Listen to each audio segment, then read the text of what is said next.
Bien, muy buenas tardes desde La Paz, Bolivia. Soy Jimmy Tellería y en esta oportunidad me toca moderar la mesa número 33 de este octavo encuentro internacional sobre masculinidades.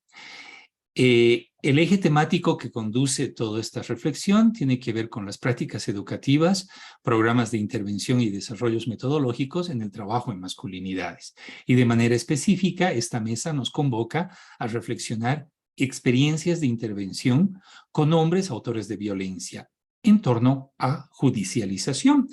Tengo el placer de contar con 4 expositores quienes tendrán la posibilidad de presentarnos sus reflexiones, sus datos, sus investigaciones y los aprendizajes, desafíos que nos van a plantear. Uno viene de Colombia, es Óscar Fernando Acevedo Aragón, y 3 compañeros de Brasil, quienes tendremos la posibilidad de escucharlos en español, portuñol o portugués. Y en este caso, esta es una mesa que nos permitirá a todos y todas las personas que estamos participando y que posteriormente vean esta grabación, reflexionar en torno a este tema muy importante. En América Latina y en el mundo se reconoce la importancia y la necesidad del trabajo con hombres como actores importantes en la prevención de la violencia. Sin embargo, también reconocemos que la intervención con los hombres muchas veces llega tarde. Ya el hecho violento se ha desarrollado y ha llegado a estrados judiciales y por ende, inevitablemente, hemos visto cómo la justicia ha ido operando en estos casos y ha llevado a muchos de estos casos a la judicialización y posterior pena. Es claro que este es un tema que toca ser reflexionado porque definitivamente, ya sea en los marcos de reaprendizaje, ya sea en los marcos de cambio de comportamiento o actitud, o de reinserción o rehabilitación, es claro que el trabajo con los hombres en esta dimensión se constituye en una necesidad importante, pero también fortalecer los sistemas jurídicos que permitan un funcionamiento pleno y correcto de la justicia en nuestros países en Latinoamérica. Por ello, quiero empezar esta mesa invitando a nuestro primer expositor, Óscar Fernando Acevedo Aragón. Él es de la Secretaría de la Mujer de Medellín, Colombia, y nos presentará su experiencia y reflexión sobre la prevención y la judicialización, experiencia de prevención y formación con hombres en libertad y con hombres condenados por violencia hacia las mujeres. Querido Óscar, bienvenido. Tenemos 15 minutos. Invito a los participantes de la mesa también a escribir sus preguntas a través del chat interno. Yo te estaré avisando 2 minutos antes por chat interno y estaré prendiendo mi cámara. Invito al resto a cerrar micrófonos y cerrar cámaras. Gracias, Óscar. Bienvenido. Gracias, Jimmy, y gracias a todos ustedes por la escucha y el diálogo que podamos tener. El tiempo es breve. Yo trabajo el tema de masculinidades desde el año 1997 con comunas, o lo que en Brasil serían favelas, en la ciudad de Medellín. Posteriormente trabajé el tema de conflicto armado y de nuevo estoy trabajando desde hace unos 5 años con mucha intensidad este tema. Entonces, me he hecho la pregunta que qué ha variado en este contexto colombiano en la intervención desde el año 97 hasta ahora, en 25 años. Y básicamente lo que hay es, en este contexto, una inversión en intervenciones desde la prevención y otra inversión que tiene que ver con la implementación de una ley y una normatividad que sanciona a los hombres por la violencia de género. Digamos que esos son los dos extremos. Y la pregunta que me hago es, ¿qué hay entre ellos dos y qué tipo de intervenciones habría? O si la intervención que se realiza tiene pertinencia o está bien enfocada. Entonces, ahora sí. Por ejemplo, el día de hoy en la Secretaría de las mujeres les asesoro en el tema de la prevención. Y lo que ellas han estado solicitando es esencialmente estrategias de prevención centradas en talleres puntuales, un solo taller, no son procesos de talleres, son solo talleres para convocar a hombres donde ellos puedan ser interpelados o sensibilizados con alguna actividad de pedagogía social y posteriormente, si allí surgiera alguna inquietud de parte de ellos, pues se podría remitir a algún servicio, pero normalmente esto no sucede.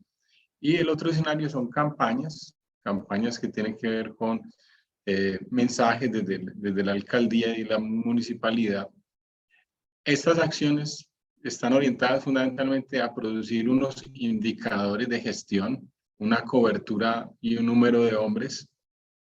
Y los temas sobre los cuales se ha venido tratando son temas centrados en el respeto a los derechos de las mujeres, la crianza y el cuidado de los hijos.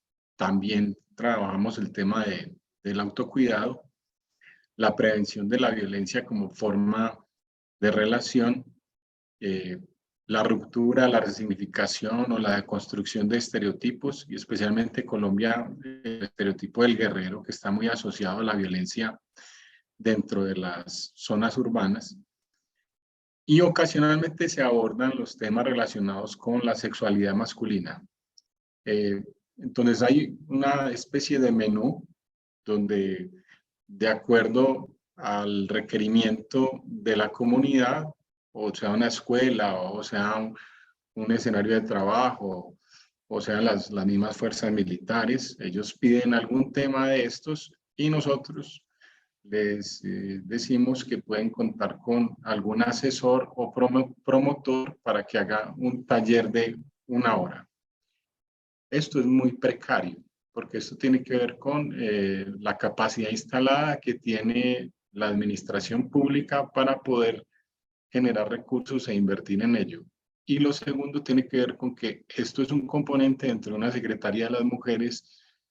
El 90% de ellas, podríamos decir, feministas, más radical, 10% feministas que piensan que es importante trabajar con los hombres y crear puentes con los hombres. En Colombia, en los últimos años, se empezaron a generar algunas normatividades relacionadas ya desde lo que sería el otro escenario, que es el escenario punitivo o el escenario del castigo. Y en este escenario, pues la ley de intervención con familias es mucho más vieja, está actualizada desde el año 96 para prevenir, remediar y sancionar la violencia intrafamiliar. Pero desde 2014, o sea, no hace mucho, que se empiezan a desarrollar las leyes en Colombia con relación a la violencia sexual y especialmente con la violencia sexual con ocasión del conflicto armado. Y ya también en 2015 se formula la ley y el tipo penal del feminicidio como parte de unos acuerdos internacionales que hay desde lo que se llama en Colombia el bloque de constitucionalidad, que tiene que ver con el cumplimiento de todos estos acuerdos internacionales articulados a la constitución política del país. Ahora, hay unos elementos básicos ya cuando se trata de tratamientos condenados, que son muy distintos, obvio, al tema que está relacionado con la prevención y tiene que ver con poder sensibilizar a los funcionarios de las cárceles, que normalmente no prestan atención a estos temas, poder darle formación a los guardias y a los equipos multidisciplinarios en el trabajo sobre masculinidades, otras masculinidades o nuevas masculinidades, y desarrollar grupos de atención y acompañamiento, especialmente grupos de apoyo a los indicados y condenados. Este tipo de trabajo, si para el trabajo con hombres en prevención hay pocos recursos, en este habrían menos. Las experiencias han sido muy precarias, se han realizado y he participado en algunas experiencias desde universidades Pero este punto es fundamental porque es un punto que está centrado en prevenir la reincidencia de la violencia de hombres que han sido condenados por violencia contra las mujeres. Entre la prevención y este escenario de la sanción, cuya sanción puede oscilar hasta entre 500 y 600 meses por condena, hay una serie de preguntas que tienen que ver con cómo las masculinidades se vinculan al tema de la convivencia y la normatividad. Yo no alcanzo a hablar aquí de eso, pero quiero ubicar el problema en este asunto. Y es que entre la prevención y la condena, lo que está en ese entre es el conflicto y la frustración. Entonces, cuando escucho y escuchamos a hombres, nos encontramos con este tipo de frustraciones. Uno, una frustración relacionada con el sistema judicial, donde consideran que los funcionarios son indolentes con ellos, que de entrada se les presume como culpables y que en consecuencia no hay escucha para ellos. Consideran que hay un desquite histórico de las mujeres porque no tienen capital simbólico para representarse lo que es la comprensión de la equidad en términos históricos. Piensan especialmente que no discriminan cuando su relación y su problema es de pareja o cuando es de género o cuando es de familia, ¿sí? Y ven que hay muy pocas rutas de apoyo en términos psicológicos, psicoforenses, psicojurídicos y pedagógicos, ¿sí? Hay entonces una gran frustración en la relación con el sistema, pero además una relación con la pareja donde ellos se plantean especialmente que tienen una vocación por resolver el asunto, pero que ven que el maltrato es de ambos lados, de tal punto que piensan que el constructo del machismo se da desde ambas perspectivas, entre ellas y ellos, y que la violencia viene de ambos lugares. Hay una insistencia en que no hay un reconocimiento de ellos en lo que hacen dentro de la relación o sus esfuerzos. Todo esto puede sonar especialmente a justificación, ¿cierto? No es creíble la versión de ellos en distintos escenarios. Muchos sí han reconocido, reconocen directamente que están en algún trabajo de grupo o asisten a alguna reunión porque golpearon a su esposa, a su compañera, sí, lo reconocen. Pero otros sí evidencian que no hay, que no lo han hecho, pero que hay todo un montaje desde la mujer para ponerlos en esa situación. El otro problema que más marcan y que ven como una gran frustración es el tema de la paternidad. Todos estos procesos judiciales, los procesos judiciales les ocasionan una pérdida en la relación con sus hijos. Ven entonces que la intervención institucional ocasiona más daño que mejoría, que en lugar de apoyarles, destruye su vínculo con ellos, porque pretenden pensar y argumentar que es distinto su problema con la pareja a su relación con los hijos. Y encontramos especialmente una reflexión sobre su incapacidad para expresar emociones, su incapacidad para reconocer el sufrimiento y un arquetipo, una especie de arquetipo que hay de fondo, y es el arquetipo de héroe. Son machistas existencialmente solos, formados para enfrentarse solos contra el sistema judicial, solos contra la familia, y de alguna manera todo esto redunda en incrementar esa lógica de la frustración.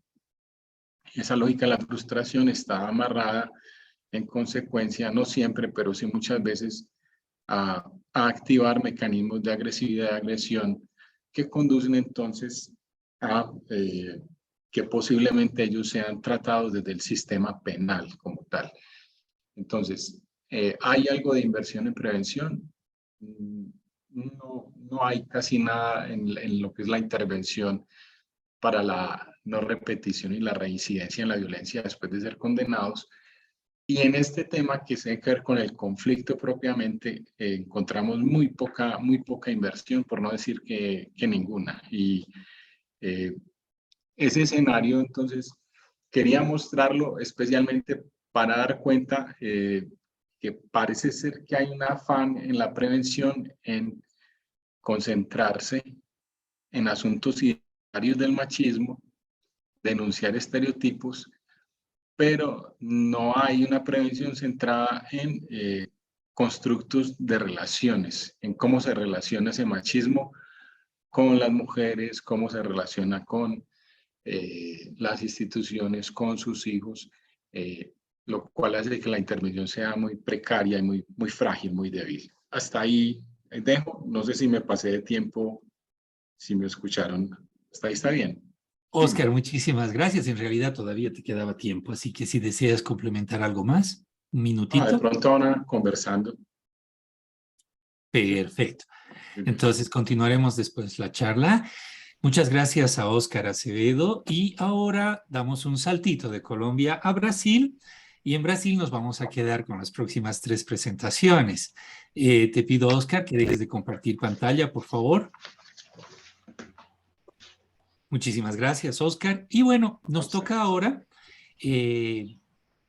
llegar a Brasil, irnos al sur de Brasil y tenemos la presentación de Ricardo Bortoli, Luciana Zucco y Adriano Beiras, quienes vienen de la Universidad Federal de Santa Catarina, Brasil, y nos van a presentar los sentidos de las masculinidades y las especificidades de las condenas en los hombres autores de violencia contra las mujeres. Y en este caso tenemos la oportunidad de escuchar a nuestro colega Ricardo Bortoli. Ricardo, si podemos compartir tu pantalla, por favor. La tela que está saliendo es de la transmisión. Tá legal, o Jimmy, né, tá aparecendo já a apresentação para vocês? Agora sim, muito obrigado. Tá certo, então. Bom, eu vou falar brevemente, vou me situar brevemente antes de iniciar a apresentação, né? Vou pedir também que o Jimmy monitore o tempo para que eu não também me extrapole, né? Bom, gente, assim, esse conteúdo que vou apresentar aqui, né, na verdade, um fragmento de um estudo, de uma tese de doutorado, aqui na Universidade Federal de Santa Catarina. Né? Mas antes de entrar propriamente no estudo, eu quero me apresentar. Eu sou assistente social, né, de formação, e atuo dentro de uma política pública de assistência social no município aqui de Blumenau, situado a 150 quilômetros da capital, de Florianópolis. Para quem não conhece, para quem nunca ouviu falar, Blumenau é uma cidade que tem aproximadamente 360 mil habitantes, né? Um município de médio porte. E eu trabalho há 20 anos na política de assistência social, né? Especificamente com grupos reflexivos para homens autores de violência contra a mulher. Tenho minha trajetória de intervenção profissional e também acadêmica nesse campo, né? Bom, entrando bem no trabalho, a professora Luciana Zucco, né, foi a minha orientadora, né? É uma professora do Departamento de Serviço Social, né, do Programa de Pós-Graduação de Serviço Social da UFSC, e o Adriano Beiras, que, né, é uma das grandes referências no campo das masculinidades e também, né, do Brasil em relação aos grupos reflexivos, né? Ele foi meu co-orientador, né? Ele é do Departamento de Pós-Graduação da Psicologia da UFSC também, né? Então, eles também têm participação, né, na construção desse trabalho, né? O objetivo do estudo foi apresentar os sentidos de masculinidades, né, que apareciam através do operador do direito, né, sob a análise, né, de 103 processos que eu fiz esse estudo, né? Então, eu fiz uma pesquisa documental, exploratória, né, e, assim, né, coletei uma série de dados, né, que vai desde do registro boletim de ocorrência, né, o inquérito, o depoimento da mulher, ou do homem, né, da parte que foi denunciada e da parte denunciada, né, testemunhas, enfim, sentença, né, exames de corpo de delito. Né, eu fiz um estudo sobre toda a trajetória do processo, de 103 processos, né, que abordavam, são processos que foram já julgados entre o ano 2010 a 2015, mas que abordavam questões relativas à Lei Maria da Penha, né? Bom, o acesso aos processos, né, se deu, né, através da segunda vara criminal, da promotoria de justiça e também, né, da delegacia. Bom, vamos lá. Eu usei como referencial teórico autores que discutem a própria questão do gênero, né, tanto a Pazinato, que é uma autora que discute, né, essa questão jurídica da leitura, da perspectiva, né, dos direitos das mulheres, nessa perspectiva de gênero dentro do ambiente jurídico, e também, né, outros autores aqui da UFSC, até mesmo o Adriano Beiras, o Marcos Nascimento, enfim, né, o próprio Medrado, né, que tive a oportunidade de hoje de manhã encontrar ele aqui numa mesa do colóquio, né. Vou trazer aqui, de forma bem breve, alguns pontos que eu trabalhei na tese, que talvez é interessante a gente olhar, né, porque a ideia é poder pensar de como que o operador do direito, ele, né, de certa forma, ele aborda ou acolhe os homens autores de violência, né, quando são denunciados.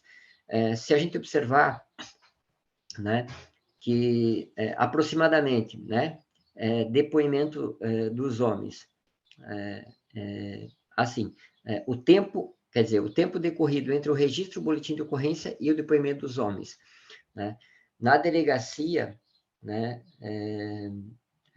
30% dos 103 processos, os homens não chegaram nem a depor. Né? Então, a mulher foi lá, fez o boletim de ocorrência, foi instaurado um processo judicial, né? E a delegacia não ouviu esses homens. E vale lembrar que eu atuo hoje, né, com 4 grupos reflexivos, né? Cerca de 100 homens estão participando desses grupos reflexivos aqui em Blumenau, são grupos que eu tenho encontros semanais, e uma das queixas muito frequentes, né, durante a entrevista acolhida e também durante a participação desses homens no grupo é um sentimento de indignação pelo fato deles não terem sido ouvidos imediatamente após o registro do boletim de ocorrência, né? Isso é uma questão da Polícia Civil, né? Mas também é uma questão do próprio judiciário, né? Bom, se a gente observar, né, assim, no intervalo dos primeiros 20 dias, apenas 13% dos processos, né, desses homens que vão depor, né, eles foram depor no intervalo dos primeiros 20 dias do BO. Né? Quando uma mulher faz um boletim de ocorrência, né, a priori, né, se esse boletim de ocorrência virou um processo judicial, há uma questão de risco de morte, né? E, no meu entender, um dos elementos que contribui, né, para o risco de morte é o não entendimento por parte, né, principalmente da delegacia, né, do nível de risco, né, que há naquela situação ali que foi denunciada. Né? Por quê? Porque as pessoas envolvidas não são ouvidos, né? Os homens, né? Mas eu digo que a polícia não se debruça em cima, né, daquela denúncia ali para poder compreender se tem que entrar com uma ação mais incisiva de proteção à mulher ou até mesmo, né, de punição ou de prisão, né, no caso do homem, para proteger a vida. Né? E isso é um dos elementos que talvez potencializa os feminicídios. Né? Talvez o colega da Colômbia possa até trazer como é que é isso lá na Colômbia. Né? Bom, e também os outros participantes aqui talvez depois possam conversar um pouco a respeito disso. A outra questão também né, que 54% dos processos o homem vai depor depois dos 20 dias. Né? Então isso é um tanto desesperador, né, do ponto de vista da compreensão que a violência denunciada é porque algo está acontecendo ali de forma... A pessoa está pedindo socorro. Né? A outra questão, né, que a gente olhar isso para as mulheres, 4%, né, dos processos não há depoimento das mulheres na delegacia, né, dos 103 processos. E 58% dos processos a mulher vai depor, né, nos primeiros 20 dias. Então, comparado aos homens, 13% para 58%, né? E é lógico, né? A mulher que vai fazer a denúncia, né, é lógico que a importância de ouvi-la, talvez, né, de uma forma mais para poder compreender melhor, é fundamental que seja ela mesma, né?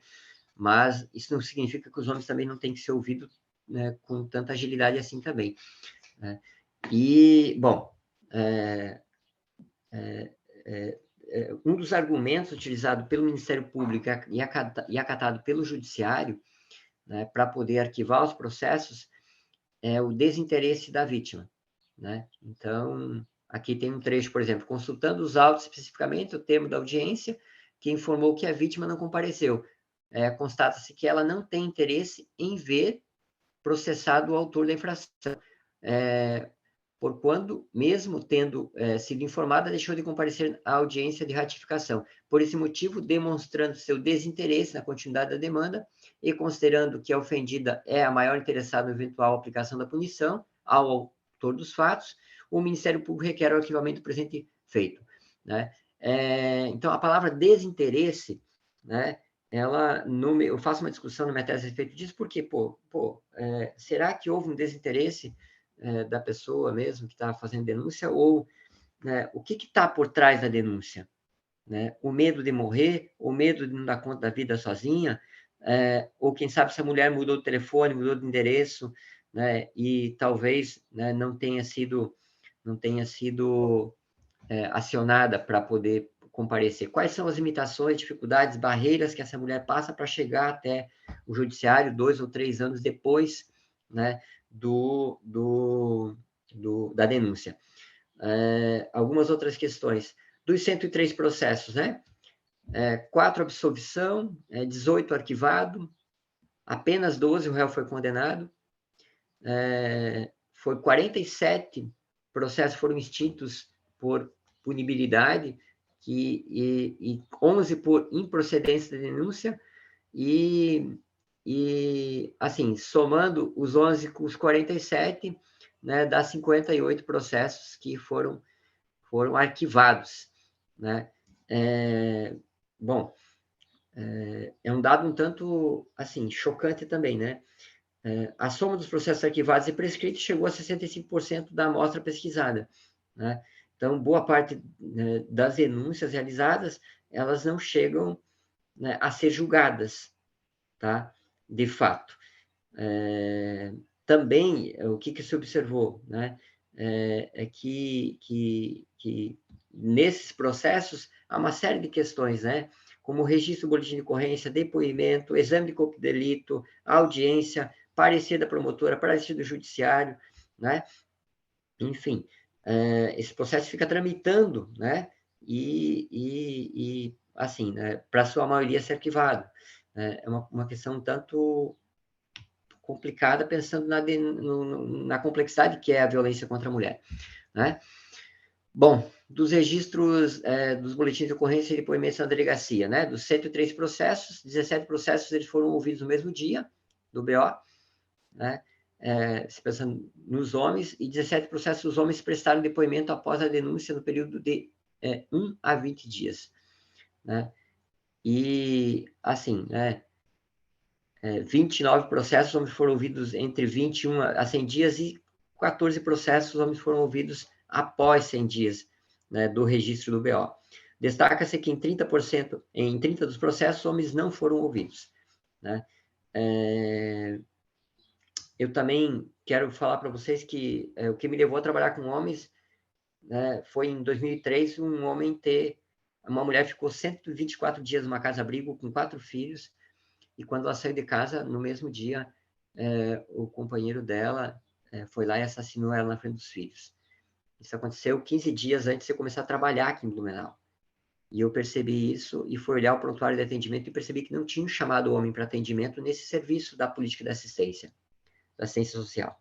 Então, a partir desse momento, eu acredito, né, que a gente tem que produzir espaços onde que os homens também possam ser ouvidos, onde é que os homens possam diluir a tensão, né, que estão vivendo dentro de casa, desconstruir esse machismo exacerbado, romper com essa masculinidade tóxica, enfim. Né? Desse modo, entre 103 processos analisados, em 12 houve a condenação. Destes, né, 5 implicaram no encaminhamento dos homens para o grupo reflexivo. Né? Os grupos reflexivos em Blumenau recebem os homens através de medida protetiva. A medida protetiva ela tem 48 horas para ser aplicada após a denúncia. Mas a gente também atende os homens que vêm com sentença judicial, que leva, em média, 2, 3, às vezes 4 anos para poder chegar até o serviço. Né? Então, desses 103 ali, desses 103 processos, dos 12 condenados, né, dessa análise que eu fiz, 4 deles, quer dizer, 5 deles foram encaminhados, né, como pena, né, foi encaminhada a participação no grupo reflexivo, que tem uma metodologia que eu não vou conseguir explicar tudo aqui, né? Então, só para a gente poder entender um pouco aqui, né, desses 12 processos, assim, em regime fechado foram, acho que 3 ou 4, foram 4 que ficaram aqui, né, com pena privativa de liberdade, né, e o restante é em regime aberto ou a substituição por serviço à comunidade ou a participação no grupo de homens. Né? Ricardo, Então, un minuto más. Tá. Considerações finais. Bom, os resultados revelam a normatização e a naturalização de um determinado jeito de entender o masculino, né? Ainda se olha a questão da violência contra a mulher como uma briga de casal, no meu entender, por parte dos operadores do direito. As instituições ainda continuam aplicando, né, um olhar machista, conservador, né, e, de certa forma, que não interpreta a Lei Maria da Penha nessa perspectiva do gênero. Né? Bom, talvez eu tenha quase estourado tempo, eu me perdi, mas eu também estou aberto aí a poder, né, depois conversar e trocar ideia com quem que tiver dúvida. Perdão se eu falei muito rápido, mas eu fiquei preocupado em conseguir dar conta, tá? Valeu, gente. Obrigado. Muchísimas gracias, Ricardo Bortoli. Nos gustará después, cuando tengamos el tiempo del debate y la reflexión, si nos puedes volver a compartir tus consideraciones finales, que las pasaste muy rápido, y poderlas leer con un poco más de calma y poderlas reflexionar. Bueno, ahora nos toca la tercera presentación. La tercera presentación la desarrollan los colegas de Brasil también, Murilo Cavagnoli, Camila Lorenzoni, Vinicio Dutra, Eduarda Revelato, Juliana Coelho, Denise Antunes. Ellas vienen de la Universidad Comunitaria de la región de Chapecó y nos van a presentar Resignifica María, atención psicosocial en grupos de hombres autores de feminicidio en el sistema penitenciario. Y la presentación estará a cargo de nuestro amigo Murilo. Murilo, buenas tardes. Boa tarde, vocês me ouvem? Sim. Sim? Então, gente, primeiro agradecer pela oportunidade de poder compartilhar esse trabalho, né, nesse evento tão rico. Eu vou falar um pouco do projeto Ressignifica Maria, atenção psicossocial em grupos a homens autores de feminicídio no sistema prisional. Esse é um projeto que foi financiado pela FAPESC, a Fundação de Amparo à Pesquisa do Estado de Santa Catarina, a partir de um edital do Sistema de Saúde brasileiro, né, pensando estratégias de promoção de saúde em diferentes contextos. Nós já temos um trabalho muito rico aqui no estado de Santa Catarina. O Ricardo está aqui, que tem uma experiência gigantesca e também contribuiu com esse nosso projeto, assim como o prof. Adriano Beiras.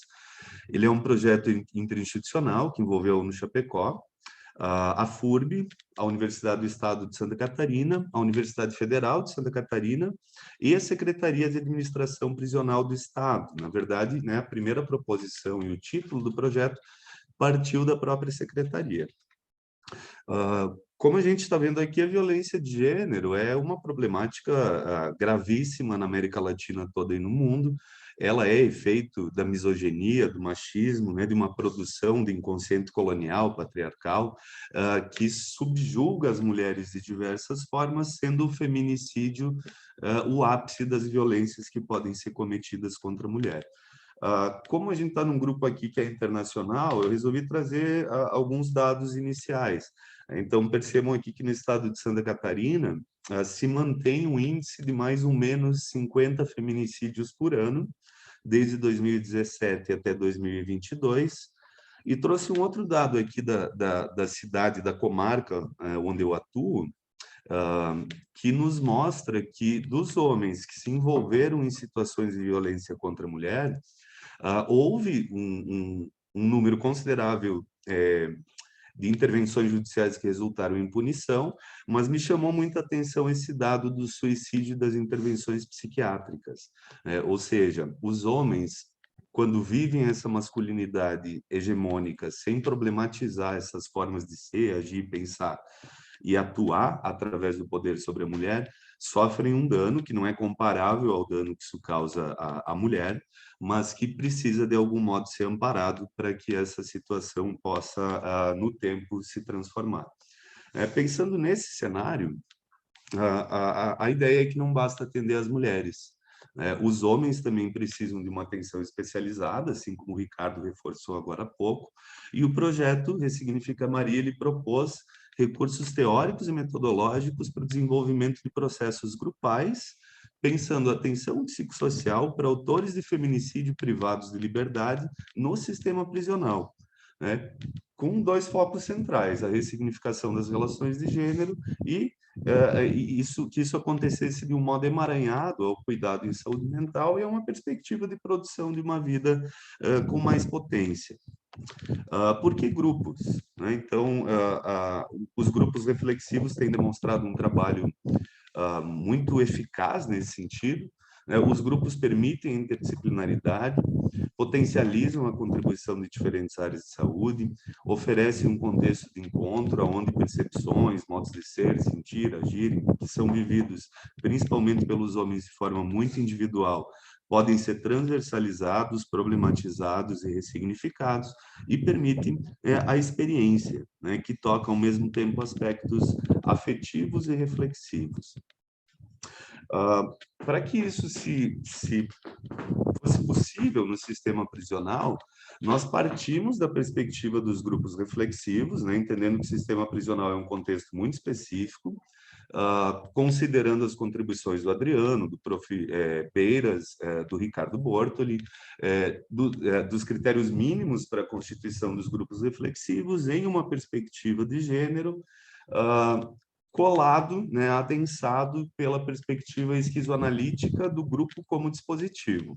A esquizoanálise nos traz toda uma concepção da subjetivação que nos ajuda a pensar tanto a produção das masculinidades, em um diálogo muito profícuo com as teorias de gênero, as relações de poder, mas também nos permite pensar a possibilidade de modulações dessa subjetividade na medida em que eu crio campos de experimentação onde afetos e experiências passam a permitir outros pensamentos, outros modos de se relacionar consigo e com o outro.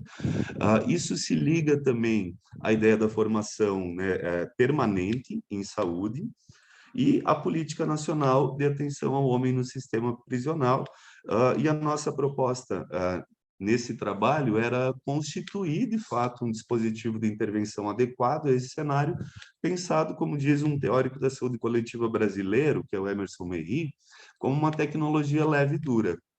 Ela tem seus princípios, suas metodologias, mas ela busca recursos leves, ou seja, aqueles que não são materiais, que têm a ver com o acolhimento, com o cuidado e com a possibilidade de uma intervenção dialógica. Como é que esse projeto aconteceu? Ele teve duração de 2 anos, de julho de 2020 a julho de 2022. Inicialmente, nós convidamos as equipes de saúde, enfermeiras, psicólogas e assistentes sociais das unidades prisionais aqui de Santa Catarina, de 3 municípios, Lages, Chapecó e Florianópolis, para uma formação em saúde do homem, gênero e violências, e atenção psicossocial em grupos, considerando os recursos dos grupos reflexivos e da esquizoanálise. Depois, esses mesmos participantes vieram até a cidade de Chapecó, que foi sede da pesquisa, e tiveram 8 turnos, 8 momentos de experimentação presencial, né, da condução, do manejo, do processo grupal, e posteriormente se desenvolveu, entre os meses de setembro de 2021 e abril de 2022, grupos, né, semanais, com 10 encontros em cada uma das 3 unidades prisionais, intercalados com momentos que a gente preferiu chamar não de supervisão, mas de covisão, né, onde a gente ia preparando os próximos encontros, entendendo as necessidades, demandas e avançando na construção de uma proposta que a gente espera possa se consolidar como uma alternativa para um trabalho complexo de cuidado em saúde mental e prevenção de novas violências de gênero no sistema prisional. Gente, aqui, claro que não tem tempo para falar do programa que resultou dessas intervenções, mas eu vou passar rapidinho pelos temas, né? Então, a gente começa, né? Então, depois de 4 experiências, a gente chegou a um programa, esse é um resultado de pesquisa, que vai desde a constituição do grupo, né? A produção de um setting, a constituição de vínculos.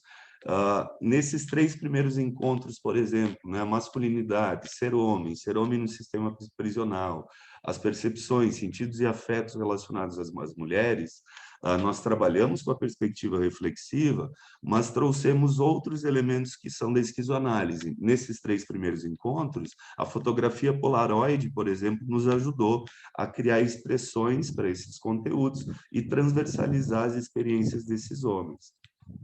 A naturalização das violências nas relações, para trabalhar com isso, a gente conseguiu se utilizar da escuta de músicas, né, que, da perspectiva masculina, naturaliza essas violências, e de músicas escolhidas pela equipe, que traziam a perspectiva da mulher. As relações, conflitos, formas de violência e resolução foram trabalhados aqui na perspectiva do esquizodrama. Os espaços de homossociabilidade, a gente se utilizou da pintura em tela e de alguns outros recursos. Eu não vou passar por todos aqui, mas é interessante que a gente tentou construir uma metodologia onde a reflexão fosse amparada por uma possibilidade de uma expressão constante dos afetos e da ressignificação daquilo que se entende como a própria subjetividade, na medida em que eu sou afetado por forças de fora, né, que é um princípio da esquizoanálise. E aí, por exemplo, a gente optou por trazer cartas das mulheres, de outras mulheres, claro, né, desconhecidas destes homens, abrigadas em casa-abrigo aqui da cidade de Chapecó, pensar a vida para além do sistema prisional, escrever para mulheres, né, se reposicionando na medida em que passaram por esse processo. Além da construção, né, então é uma pesquisa e intervenção que desenvolveu 40 encontros em 4 unidades, em 3 unidades, né, 4 grupos, com diferentes homens e sempre em equipe interdisciplinar. Nós ainda desenvolvemos grupo focal, com todas as equipes de saúde que participaram, entrevistas cartográficas com 14 dos homens que estiveram nesses grupos, recebemos memorandos de alguns desses homens, né, falando sobre o processo, o que é muito significativo, porque no sistema prisional eles só podem enviar 2 memorandos mensalmente, então alguns homens optaram por gastar, né, entre aspas, um dos memorandos, que pode servir para solicitar uma consulta em saúde, para relatar como foi esse processo, comentar sobre a importância que isso teria também para os outros homens. Foi elaborado um relatório técnico e restituição a gestores das unidades, a Promotoria de Segurança Pública e aos conselhos prisionais destes municípios. Como resultados, né, o que até agora nós percebemos é que essa perspectiva que foi criada, de fato qualificou recursos para o trabalho com grupo junto à equipe de saúde no sistema prisional, se desenvolveram outros modos de cuidado interdisciplinar, né, visando a prevenção de outras violências. As relações de gênero são possíveis, passíveis de ressignificação, na medida em que a gente mobiliza esses sujeitos por inteiro no encontro com alteridade, com mulheres e com outras perspectivas sobre a masculinidade, e essa é uma metodologia que escapa da ideia de uma simples informação, né, mobilizando afetos, pensamentos e experimentação. Agora a gente está no momento de sistematizar esses resultados. Esse material que eu estou expondo, por exemplo, é uma primeira síntese, né, bem breve sobre os resultados. Isso vai gerar artigos científicos, capítulos de livros, na tentativa de que isso fomente outras iniciativas. Ainda como resultados, né, cabe destacar que a pesquisa e intervenção aproximou a perspectiva esquizoanalítica do processo grupal de recursos que já são consolidados pelos grupos reflexivos. O grupo é um dispositivo de subjetivação. Ele permite cartografar territórios existenciais, promove experimentações, tensiona as identidades de gênero.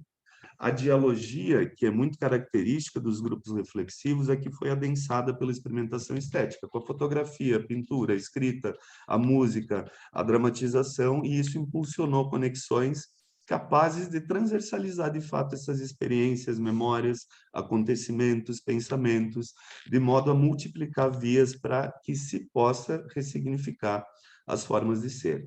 Na perspectiva dos homens, essa experiência permitiu momentos distintos daqueles que são cotidianos no sistema prisional. Fomentou diálogo, os implicou afetivamente, permitiu a elaboração de vivências para se reconhecer homem nessa sociedade patriarcal e proporcionou novas formas de se relacionar com as mulheres.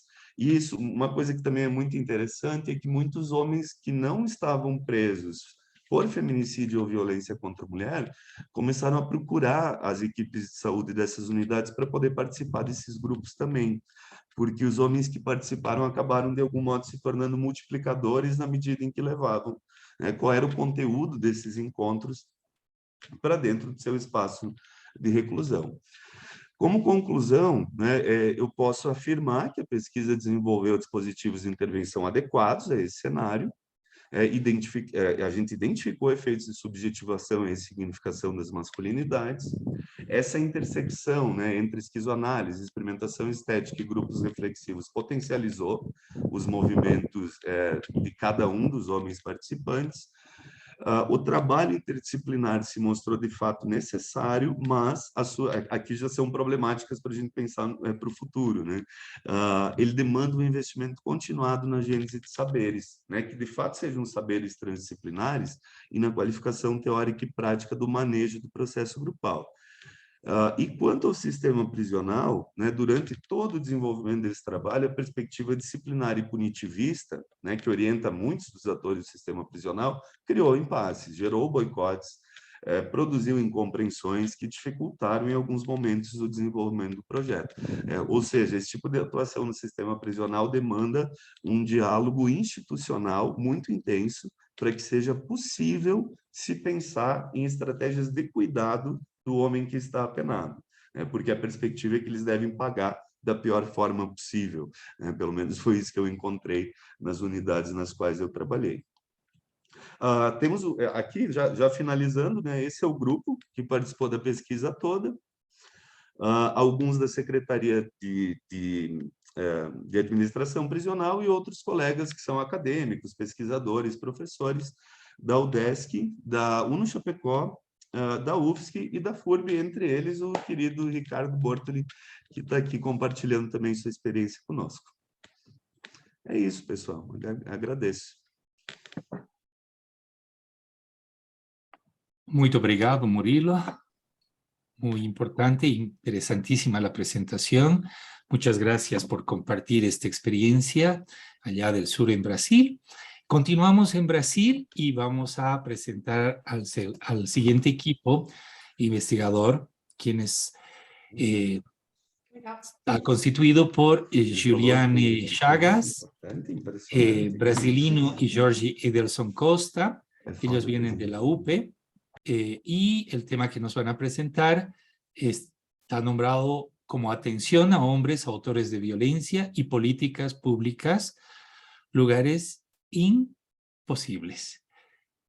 Y quiero invitar a nuestro colega Jorge Costa para que pueda hacer la presentación. 15 minutos, Jorge, bem-vindo.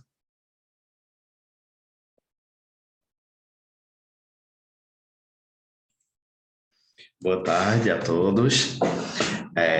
Me chamo Jorge, sou da Universidade de Pernambuco. Opa. Deixa eu ver aqui se está passando. Sou da Universidade de Pernambuco.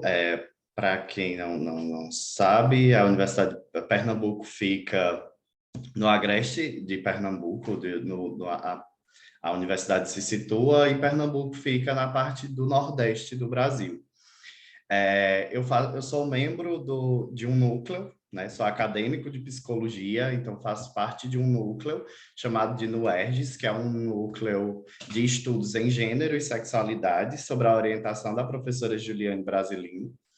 E nesse grupo, a gente tem se aproximado cada vez mais de temáticas relacionadas à masculinidade, gênero, sexualidade. Fazemos alguns recortes com etnia e raça, né? Então, hoje a gente vai apresentar aí um recorte de um trabalho que a gente vem desenvolvendo no NUERGS, que é a atenção a homens autores de violências e políticas públicas, lugares impossíveis.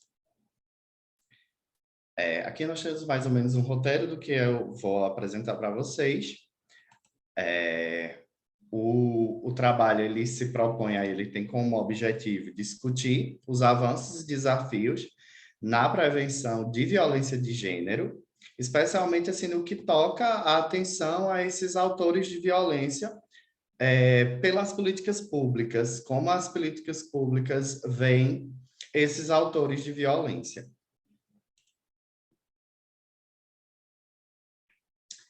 A introdução do nosso trabalho, ele tem um intuito de trazer a violência de gênero de uma forma mais ampla, como traz Safiotti em 2004, em alguns estudos. Ela traz muito forte a questão da violência de gênero como uma problemática bem mais ampla do que um recorte menor, e sim de uma forma mais ampla. Então, para quê? Para a gente pensar nessa problematização do termo agressor, né, que cristaliza esse autor de violência e impossibilita outros modos de existência, e isso acaba por romper esses padrões de comportamento violentos. E a gente entende que é imperioso a gente discutir ações nos quais sejam incluídos esses autores de violência, né, para que a gente possa, de fato, ter uma promoção de equidade de gênero, trazendo esses autores para esse debate. Saber trazer esses homens para incluir, de fato, nessa discussão do que é de fato, e não fazer um estudo separado do que de fato está acontecendo. E a gente traz no nosso trabalho a Lei 11.340, de 2006, que alguns colegas aqui já falaram, que ficou conhecida aqui no Brasil como a Lei Maria da Penha, que ela, em uma das suas partes da lei, afirma que é preciso que haja ações voltadas para esses homens que são denunciados. Essas ações, elas têm um cunho educativo e de reabilitação. Então, essas ações, a lei não deveria, pelo menos o que ela sinaliza, é que não seria só o caráter punitivo, mas que existiriam ações voltadas a essa reabilitação desse autor de violência. O nosso trabalho tem como metodologia uma revisão de literatura. A gente fez uma revisão de literatura voltada aí com foco nesses homens, autores de violência de gênero, e como é dada atenção a esses autores, né? Então, nosso foco maior, de fato, dessa revisão de literatura, ela foi pela psicologia social, mais especificamente ao construcionismo social e às práticas discursivas e à produção de sentido que Spink defende, entendendo essas práticas, assim, essas práticas discursivas como práticas sociais, que estão aí pautadas numa intersubjetividade, e elas estão presas a contextos sociais específicos. Então, por isso que a gente escolheu essa metodologia para fazer essa revisão de literatura. E com essa revisão, a gente obteve alguns resultados, né? A gente obteve alguns resultados, mas o resultado primordial, assim, que a gente conseguiu, de fato, enfatizar é que existe um não lugar de atenção aos homens autores de violência de gênero frente a estas políticas públicas e destinada a essa erradicação da violência. Então, a gente traz aqui muito forte de Medrato e Lira, né? Em 2015, eles fizeram um resgate histórico importante aí sobre essas iniciativas aqui no Brasil, sobre esses homens autores de violência, delineada aí inicialmente em 1999, por meio de atividades realizadas em Recife, que é a capital de Pernambuco, pelo Instituto Papai, e em Brasília, pelo um programa chamado Promundo. E trago aqui algumas referências de Beiras e Nascimentos, que alguns colegas aí falaram também, que eles ressaltam num estudo em 2017 que é possível perceber já um avanço nessas ações voltadas aos homens, especialmente no que concerne à violência contra as mulheres. Ao longo dos anos vem sendo desenvolvido diferentes estratégias, desde a prevenção a essas ações de transformação a esses autores de violência e os cuidados, a atenção do homem em si. E dessa forma a gente conclui que na verdade, esse estudo ele é assim, um incremento, né? A gente vê que existe no território nacional, no Brasil ainda, uma literatura muito reduzida sobre o assunto, estando muitas vezes atrelada à sua falta de políticas públicas específicas, ficando a cargo de quem está na gestão para definir se essas ações elas serão ou não realizadas. Então, o que é que a gente percebeu? Por exemplo, na Lei Maria da Penha, essas ações, é dito que precisa existir ações de reabilitação e educação de homens autores de violência, porém não há uma delimitação dessas ações. Então, se não há uma delimitação, muitas vezes fica a cargo da gestão quais ações são, se vai se realizar ações de reabilitação desse homem ou não. Muitas vezes nem é notificado, então acaba que essa lei ela acaba sendo muito mais do caráter punitivo e não existe, de fato, aí essa reabilitação de forma efetiva. E é isso. Muito obrigado. Muito obrigado, Jorge. Obrigado por las presentaciones. Bueno, muchísimas gracias. La verdad es que creo que este panorama que nos dan para comprender no solamente el sur de Brasil, sino también el nordeste, norte, en realidad nos permite tener un panorama muy amplio de cómo se están configurando procesos reflexivos en torno al trabajo con hombres agresores que han sido ya judicializados, pero también nos lleva a plantear qué desafíos tenemos en el entorno regional en América Latina en este tema. Lamento comunicarles que nuestro colega Óscar Acevedo se tuvo que retirar de sala por una razón laboral, pero todavía lo veo en pantalla, espero que esté acompañándonos y si fuera ese el caso, de pie para preguntarle algunos temas. La realidad, decía, concreta es que el tema de trabajo con hombres agresores que ya han sido judicializados, es decir, que ya tienen una pena y que están muchas veces insertos en el sistema penitenciario, nos lleva a hacernos la gran pregunta. ¿En qué medida es posible lograr alguna transformación con estos hombres? La segunda gran pregunta es ¿en qué medida son abiertos a estos procesos? La experiencia desde Bolivia que nosotros hemos tenido nos ha llevado a hacer una investigación hace tiempo atrás en la que identificábamos que la mayoría de los hombres que ya han sido judicializados, que ya tienen sentencia y que en el marco de las normas de los diferentes países, y en este caso el caso de Bolivia, llegan a tener procesos de rehabilitación, de reinserción, de reeducación, en fin, cada país le da un nombre ciertamente a estos procesos, tienen pero mucha resistencia a reconocer que han ejercido un acto violento. Y muchas veces esto conlleva a que mucho del proceso de intervención tenga que ver con desmontar esas resistencias y recién trabajar procesos de cambio.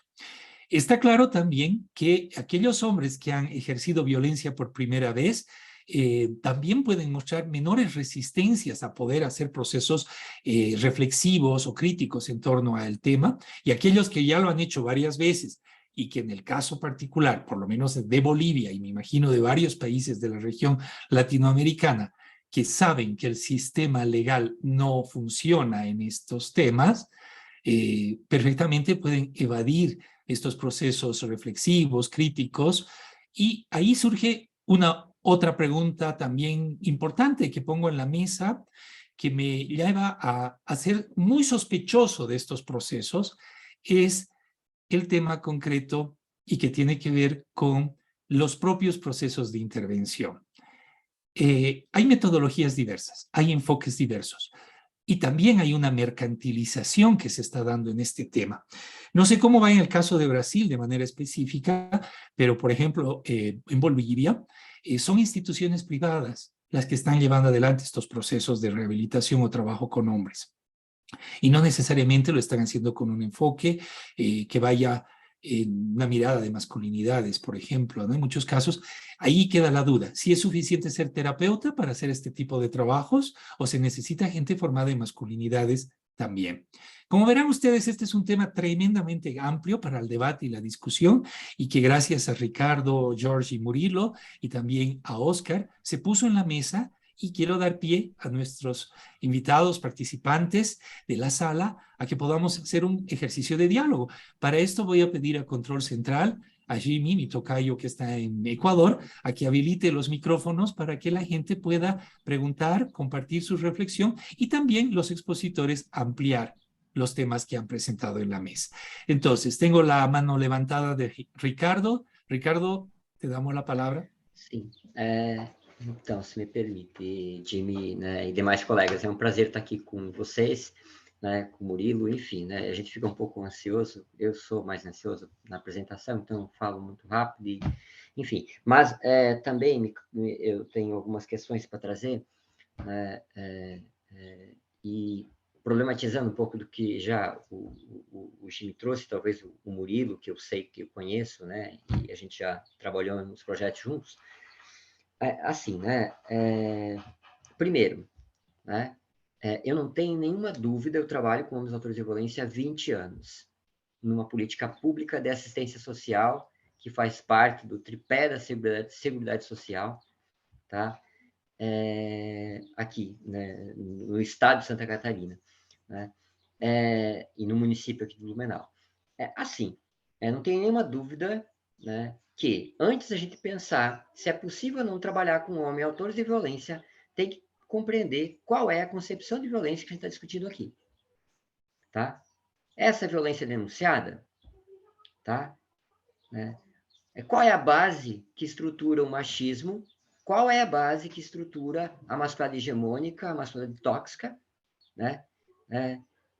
Como a gente pode pensar, né, que historicamente, institucionalmente, simbolicamente, somos, tá, uma construção social, né, e a violência está enraizada e as raízes delas são profundas. Não dá para poder pensar no enfrentamento à violência apenas, né, com os sujeitos que são denunciados. A violência está presente nas nossas relações.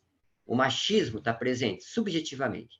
Né? Então, quando eu penso que, será que é possível mudar os homens que foram denunciados de uma violência que talvez, aos olhos da sociedade, aos olhos da legislação, pode ter sido uma violência mais grave, mas não significa que ela é mais grave, porque a morte não é só física, ela é simbólica também.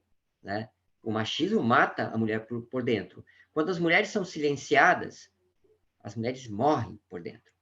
Eu moro numa cidade que é de porte médio a nível brasileiro.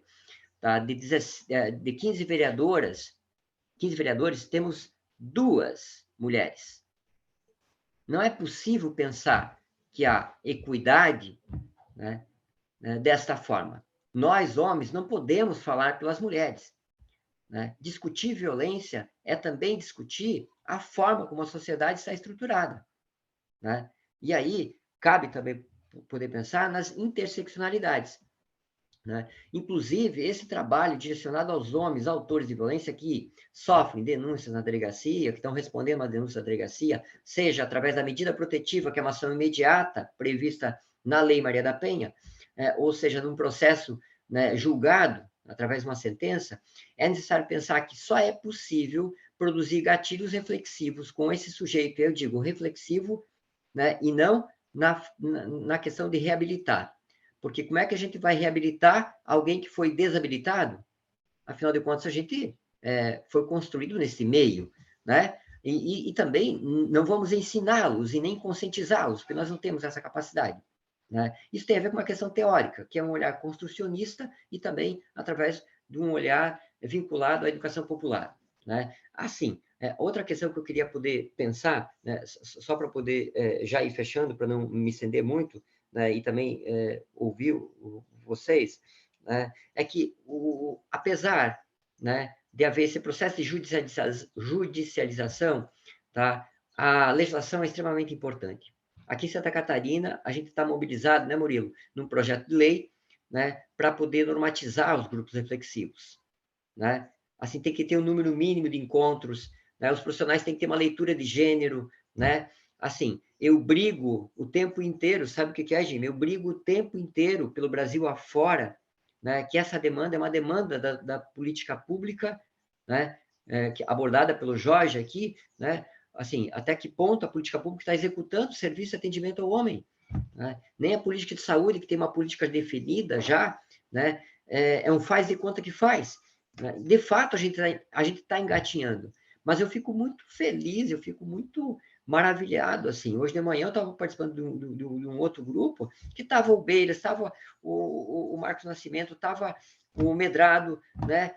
Assim, tem o professor Murilo, né? Tem, assim, pessoas que estão à nossa volta aqui, que estão sensibilizadas, né, com isso. E eu acho de extrema importância, porque é fundamental que a gente acredite que a gente não veio para esse mundo para fazer história. Os homens também, eles não só matam as mulheres, eles morrem, cara. De cada 10 suicídios que tem, né, o dado brasileiro, 8 são de homens, né? Os homens matam a si próprios, matam os outros homens. Essa masculinidade que nós fomos construídos, ela é uma masculinidade tóxica, né? Extremamente tóxica. Então, perdão se eu me estendi, né? Eu queria só trazer um pouco dessas questões que talvez sejam interessantes. E às vezes eu falo de forma mais incisiva, mas não é porque eu estou bravo com alguém, não. É porque eu sou muito, eu vivo isso muito na carne, né? Está muito incorporado no meu dia a dia e eu falo isso com emoção também, tá? Então, obrigado. Isso. Obrigado, Ricardo. Murilo, Jorge? Posso? Eu não achei a mãozinha aqui para levantar, desculpem. Uma coisa que me chama muito a atenção, eu concordo com isso tudo que o Ricardo trouxe, e quando, por exemplo, né, eu também tenho trabalhado aqui no meu município, junto aos grupos reflexivos que são feitos no Fórum na Central de Penas e Medidas Alternativas. E percebi na prática, né, não tenho dados de pesquisa concisos sobre isso, mas percebo na prática uma adesão muito maior a esse movimento de reflexão e busca por ressignificação dos modos de ser homem entre aqueles que cometeram o feminicídio e estão no sistema prisional, do que entre os homens que estão chegando nos grupos reflexivos, que sentem uma série de injustiças, né? Como o nosso colega que não está mais conosco nos trouxe antes. Então, esse trabalho de desconstrução, ele demanda muito nos grupos reflexivos, mas me pareceu demandar menos no sistema prisional, na medida que esses homens também estão, de alguma forma, sedentos por uma possibilidade de ser ouvidos, de encontrar um contexto de cuidado e de projetar uma outra vida, né, na medida em que eles, em algum momento, vão sair do sistema prisional. Mas uma coisa que o Jimmy traz, que é muito, muito relevante, é a questão da mercantilização dessas práticas. Na medida em que o Estado terceiriza para a iniciativa privada esse tipo de trabalho com homens, os movimentos, por exemplo, que Ricardo faz, que eu, junto com o Ricardo, Adriano e outros pesquisadores, fizemos aqui no estado de Santa Catarina, perdem força, né? Porque na medida em que a gente faz isso dentro da esfera pública, a gente está ao mesmo tempo tocando um plano que é macro e micropolítico. Eu estou ali atuando, né, no chão, no encontro imanente com estes homens, mas ao mesmo tempo eu estou fazendo proposições para um Estado que precisa olhar para essas questões e desenvolver suas próprias tecnologias de cuidado e, quiçá, né, qualificar a prevenção para que a gente não precise mais adentrar o sistema prisional.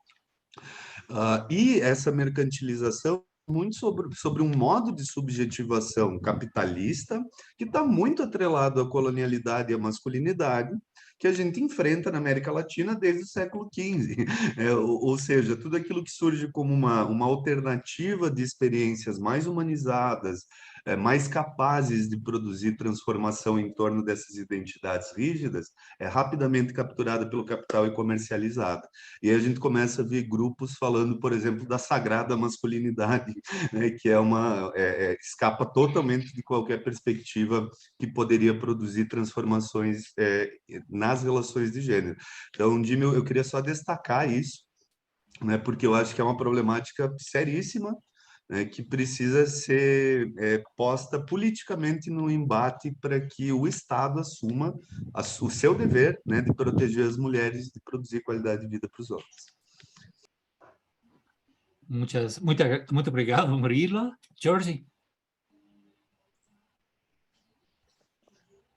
Eu fico muito feliz, eu estou anotando muita coisa aqui, né? Porque, assim, eu sou acadêmico de psicologia, né? Então, a gente, até na própria universidade, a gente tem dificuldade de fazer essas discussões, né? Então, o nosso núcleo, ele vive tensionando a universidade para que a gente discuta sobre esses temas. Então, ouvir vocês, ouvir essas ações que vocês já fazem, porque eu trouxe, por exemplo, uma revisão de literatura, né? Então, quando eu vejo essa revisão de literatura, as ações acontecendo, como o Ricardo traz, como o Murilo traz, é muito importante para a minha vida acadêmica e saber que, de fato, isso está saindo do papel. E mesmo de forma lenta, essas ações elas estão acontecendo e há uma efetividade, né? Então, eu acho muito positivo e pode ter certeza, eu vou levar para o núcleo de estudos da gente tudo que está sendo passado aqui. Eu fico muito feliz em participar, em estar tendo esse momento tão rico aqui com vocês. Obrigado, Jorge. Bueno, en realidad creo que les pido que por favor vayan viendo también el chat interno. Hay varios comentarios que están surgiendo. Por un lado, el tema administrativo, para el tema del registro, para la certificación. Si hay alguien en la sala que quiera participar y opinar, por favor, escriba en el chat interno o levante la manito para que le podamos habilitar la posibilidad de que tenga micrófono abierto. Por el momento voy a leer comentarios de nuestra colega Claudia Benavides, que están dirigidos a Óscar Acevedo, que lamentablemente ya no nos acompaña, aunque quedará esto registrado y se podrá continuar el debate en otros espacios. Preguntaba, ¿qué herramientas aplicaron para trabajar con enfoque de género y masculinidad en la frustración identificada en el proceso de prevención y formación de hombres? Y también decía, a Ricardo Bertoli le hace una pregunta específica, dice, es cierto que comentario, es cierto que la víctima abandona la denuncia porque a veces solo desea asustar al hombre o llamar la atención para que él deje de ser violento, pero ¿qué ocasiona en el ser interior del hombre que esa denuncia exista y también se presente un desistimiento? Así que, Ricardo, si tú tienes alguna reflexión en torno a ¿qué implica esto, la denuncia y el desistimiento muchas veces en estos hombres? Talvez antes de responder a pergunta dela, ou vou começar pela pergunta dela, assim, né? Ou a questão que ela levanta. Assim, gente, o que faz com que uma mulher tenha dificuldade de manter a denúncia são muitos elementos, né? O que pode fazer, e são elementos talvez que até ela mesma desconheça, né? Se você pegar na perspectiva de entender, né, que a violência é algo naturalizado no campo das relações, o próprio Norbert Elias, que é um sociólogo contemporâneo, tem 2 livros chamados Processo Civilizatório 1 e 2, né? No volume 2, ele fala sobre a questão dos costumes, né? E aí a gente aborda uma concepção de violência porque os homens são civilizados a se comportar no campo da história da civilização, né? Assim, a violência por si só está naturalizada, né? Então, tem mulheres, por exemplo, que eu já atendi, também muitas mulheres que passaram do serviço, que foram 8 vezes, né, acolhidas numa casa de proteção, que perdeu a guarda das 2 filhas, né, por conta da violência. E só foi conseguir romper, né, depois de passar 8 meses dentro da casa-abrigo. Tá? Uma mulher, né, que às vezes tem dificuldade porque nunca trabalhou na vida, né? Nunca trabalhou, não. Né? Nunca recebeu salário, nunca trabalhou formalmente, porque ela sempre trabalhou dentro de casa. Né? Uma outra questão, o trabalho doméstico não é reconhecido. Né? Questões religiosas, porque o que Deus uniu, o homem não separa. Tá? Questões da família, né? Pai, mãe, irmãos, tem um olhar muito julgador. Ah, mas ele é um homem honesto, é trabalhador, né?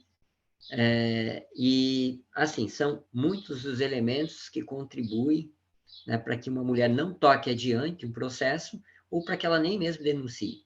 Mas a ideia é se perguntar, quando uma mulher morre, o que o Estado deixou de fazer? Tá? O que nós deixamos de fazer? O que a política pública deixou de fazer? Tá? Porque a gente tem que trazer isso para a gente, e é isso que não se faz. A primeira coisa que a gente faz é aprontar para o indivíduo, para o sujeito. Tá? Então, quando eu questiono, por exemplo, o desinteresse da mulher nomeado pelo Ministério Público, tá? Tá, mas o que quer dizer isso? O que quer dizer esse desinteresse? Será que é o desinteresse realmente? Né? E aí, né, sobre uma outra questão, eu queria dizer para vocês também, Blumenau, a gente trabalhou até 2014 com homens, né, que participavam, que as mulheres procuravam o serviço devido à situação de violência, mas não necessariamente tinha denúncia na delegacia ou no judiciário. Né? Nenhum dos homens encaminhados para o grupo reflexivo, e quem quiser, tiver curiosidade para olhar, tem uma dissertação do mestrado que trata especificamente deste momento do grupo reflexivo Blumenau, né? Eu fiz uma análise com 125 homens que participaram dos grupos reflexivos entre 2004 a 2012. Né? Eles frequentavam o grupo totalmente voluntário. Nenhum deles vinha encaminhado pelo sistema de justiça. Né? Então, apesar de hoje a gente receber esses, né, 100 homens, por exemplo, que vêm encaminhados pelo sistema pelo judiciário, eu digo para vocês o seguinte: o principal desafio está em desenvolver estratégias de acolhimento e de construção de vínculo.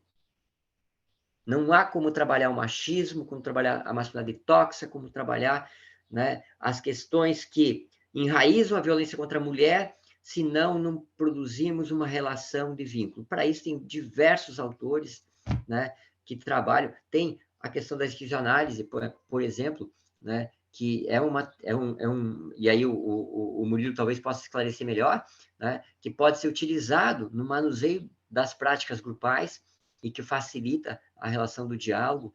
Mas, assim, gente, eu tenho falado isso o tempo inteiro, né? O grupo, ele é um espaço que ele deve ser em círculo, as pessoas têm que ter algo para comer, né? Um cafezinho para tomar, elas têm que se sentir presentes no espaço, têm que se sentir incorporadas, têm que se sentir parte do processo. Tá? Grupo reflexivo não é palestra, tá? E não há ação reflexiva sem vínculo. Né? Então, o grande desafio está nisso. Embora os homens venham encaminhados pelo sistema judiciário, né, a ideia é fazer com que eles consigam, tá? Eles nem se lembrem que eles vieram encaminhados pelo judiciário. Inclusive, tem homens que terminam de cumprir os 12 encontros que o juiz determina e continuam participando. É como o Murilo colocou. Né? Tem homens que não têm, a priori, nem seria público-alvo do grupo, mas ele tem interesse em participar. Por quê? Porque o que fundamenta o grupo reflexivo para homens autores de violência, ou para discutir masculinidade, tá? Todas essas questões que nós estamos trazendo, que de alguma forma fundamenta, né, esse machismo exacerbado. Tem outras questões, né, gente, que se a gente fosse falar aqui, a gente vive um momento político também, brasileiro, extremamente conservador, não só brasileiro, né, mas mundial, extremamente conservador, com discurso autoritário, de repressão às minorias, né, e, bom, vai lá, Murilo, prossiga. Desculpa, né, acho que eu fico empolgado. Gracias, pero antes de darle la palabra a Murilo, yo quisiera poner un tema también que creo que es muy importante. Obviamente el debate metodológico es muy importante porque queremos saber por dónde vamos a trabajar, qué contenidos vamos a tener, qué estrategia metodológica de convocatoria, de proceso, si esto termina con 10, 12, 14 o 24 sesiones, si finalmente termina en algún minuto. Creo que esa es una dimensión importante de la reflexión, porque la mesa que nos convoca tiene que ver con experiencias. Pero yo aquí quisiera poner un tema que me parece trascendente, y Murilo también, ya que va a tener la palabra en un momento, lo ha comentado, que tiene que ver con la política pública. Y esto tiene que ver con la sostenibilidad de estas intervenciones. Mientras nosotros como sociedad civil, sea desde el espacio académico, sea de las ONGs o sea grupos privados, hagamos este trabajo, no es sostenible porque no hay una política de Estado que norme estos procesos. Ya Murilo decía la importancia de normar estos procesos. Las normas o el marco normativo de atención de víctimas de violencia o prevención de víctimas de violencia, sea María Peña, sea la 348 en Bolivia, o cada país tendrá su propio marco normativo, principalmente habla de todo el proceso de atención de la víctima y en un pedazo del texto habla de la importancia del trabajo de rehabilitación o de atención de hombres. Pero no nos dicen después cómo se hace eso. En ningún momento nos dicen cuáles son los elementos mínimos necesarios que se deberían cumplir. Así que quiero poner este tema también en mesa para no solo quedarnos en la apuesta metodológica, sino también en la reflexión política. Murilo. Até quero pedir desculpas que eu fiz antes, assim, o símbolo de campanha. Não estava pedindo a palavra. Valeu. Mas, de fato, eu entendo que, por exemplo, para mim, o trabalho do Ricardo, o trabalho do Adriano Beiras tem avançado muito nesse sentido. Na medida em que instauram para nós aqui no Brasil critérios mínimos que me parecem, de fato, critérios mínimos.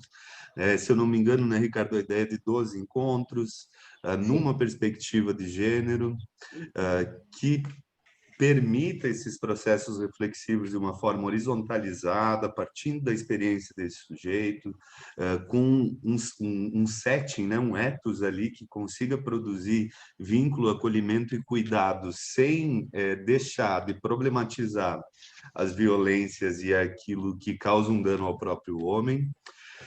E existem caminhos muito diferentes. Por exemplo, no nosso caso, a gente trouxe os recursos da esquizoanálise porque a esquizoanálise é uma teoria, né, que não é do campo da psicologia, mas a psicologia tem se apropriado muito dela no Brasil desde os anos 80, que vai nos trazer elementos muito ricos para o diálogo com as teorias de gênero, para pensar a subjetivação e eu acho que principalmente a relação entre poder e potência. A gente constituiu uma sociedade, uma lógica de produção de vida que está muito calcada na disputa pelo poder. E isso se coloca também no plano político, né? E alguns autores, por exemplo, a gente utiliza do Spinoza, utiliza do Henri Bergson, utiliza do Nietzsche, utiliza do Guattari, do Deleuze nesse trabalho para pensar como produzir relações éticas, porque a questão não é simplesmente arrepender-se. Eu lembro que alguém no sistema prisional me fez essa pergunta, mas eles se arrependem? Essa não é a questão para mim. Eles já estão sendo punidos, essa punição produz um arrependimento em relação ao ato que cometeu, pelo menos em função do sofrimento que se vivencia. O que me importa, na medida em que se faz esse trabalho, e eu imagino que o Ricardo tem uma percepção parecida, é que esses homens saiam com outras capacidades, emancipados dessa masculinidade tóxica, com possibilidades de compor bons encontros frente àquilo que não está sob o poder deles. O que a gente encontra no sistema prisional são homens que mataram as mulheres porque os amigos riram dele na medida em que houve uma traição, ele foi para casa e matou a mulher, porque ele pegou ela com outro homem, porque ela não cumpria as exigências. Aqui na minha cidade chegou a acontecer um caso que um agricultor matou a esposa porque ela esqueceu de botar, ela botou açúcar no lugar do sal no feijão. Matou ela com uma enxada. Então, há uma dificuldade muito grande de nós, homens, conseguirmos agir eticamente, sabe? Pensando a ética não como uma deontologia, mas como uma possibilidade de produzir uma vida boa para si e para o outro com instituições justas. E aí, é óbvio que esse trabalho não pode não tocar o Estado. O Estado também tem esse dever ético de produzir uma vida boa. E o custo disso, né, se a gente pensar o que produzem essas pessoas com uma vida mais saudável, com mais qualidade, quanto custa um sujeito no sistema prisional, né, o custo desse cuidado é muito menor do que o encarceramento e do que a punição. Mas, ao mesmo tempo, o Ricardo acompanhou no começo do Ressignifica Maria, quando eu chegava nas unidades prisionais, as pessoas meio riam, assim, tá, mas por que tu quer cuidar desses caras? Eles têm que pagar, é óbvio, né? É óbvio que eles têm que pagar, eles estão pagando. Mas o sistema prisional, assim como a assistência social, que é um grande pilar de proteção aqui no Brasil, precisam conseguir abrir mão dessa posição de quem julga, porque quem julga é o judiciário. Nós aqui, enquanto trabalhadores que se preocupam com essa dimensão humana, relacional, da produção de uma vida boa, cuidamos, mas cuidamos sem autorizar, reconhecer ou validar aquilo que não pode existir numa sociedade justa. Então, eu fiquei pensando muito no que você trouxe, Jimmy, porque, de fato, é uma discussão extremamente complexa e ampla e que precisa do engajamento dos Estados. E aí, lembro do que o Ricardo disse, nós estamos no momento de um governo no Brasil que é misógino, que desqualifica casos concretos de violência contra a mulher que tem acontecido, né, que produz riso na medida em que um homem se comporta de um modo que, sei lá, o presidente da República acha que não é masculino. Então, isso tem reiterado modos de subjetivação mais violentos, mais machistas e naturalizado isso. Então, a luta é política, mas ela não pode estar só no plano macropolítico. A gente precisa construir essas ações aí no chão, na imanência, porque é daí que algum outro mundo pode ser possível. Obrigado, Murilo. Control Central nos dice que tenemos solo 5 minutos para uso de esta sala, así que, Georgie, para ir cerrando el debate, también Claudia Benavides en el chat interno nos sigue haciendo varias preguntas, a ver si podemos recuperarlas rápidamente para poder cerrar el evento. Georgie. Estou contemplado, de fato. Quero agradecer mesmo, já que temos 5 minutos. Foi muito, muito proveitoso para mim, enquanto acadêmico, participar e ouvir vocês. Vou dar uma olhada aí nos trabalhos, viu, Ricardo, viu, Murilo? Vou pesquisar. Eu gostei bastante e só tenho a agradecer, Jimmy. Agradecer a cada um. A troca de conhecimento foi muito, muito, muito proveitoso. Muito obrigado. Obrigado, Georgie. Si quieres hacer algún comentario, Ricardo, Murilo, en función a las preguntas que hace Cláudia. Bom, né, só gostaria de agradecer, parabenizar, né, o Jimmy pela condução e dizer para o Jorge que me anima muito ver estudantes, né, jovens, né, interessados na temática e assim, isso me dá muita esperança, né? Também muito bom, assim, participar desse momento aqui com vocês, né? Agradeço a atenção e também me coloco à disposição para qualquer dúvida, qualquer questionamento, né, que vocês tiverem, né? Valeu e fiquem bem. Eu também, nesse momento, só agradecer a organização do evento, a condução, a troca de experiências e também me colocar à disposição. A América Latina é um mundo, né? A gente tem tanta coisa para produzir a partir também dos nossos saberes locais. Eu acho que está no momento da gente se aproximar, né, e fortalecer essas possibilidades. Agradeço muito o espaço. Muito obrigado, Ricardo, Jorge, Murilo. Y sí, para cerrar, creo que el desafío central es generar mayor información, mayor dato, mayor sistematización de las experiencias, en lo que nos permitirá también sustentar este argumento de que estos procesos son necesarios, son importantes, deben constituirse en política pública, por supuesto que sí, y por supuesto el fin final de todo esto es vivir todos en paz, lograr una sociedad diferente y lograr promover esta agenda en los diferentes sectores de la sociedad.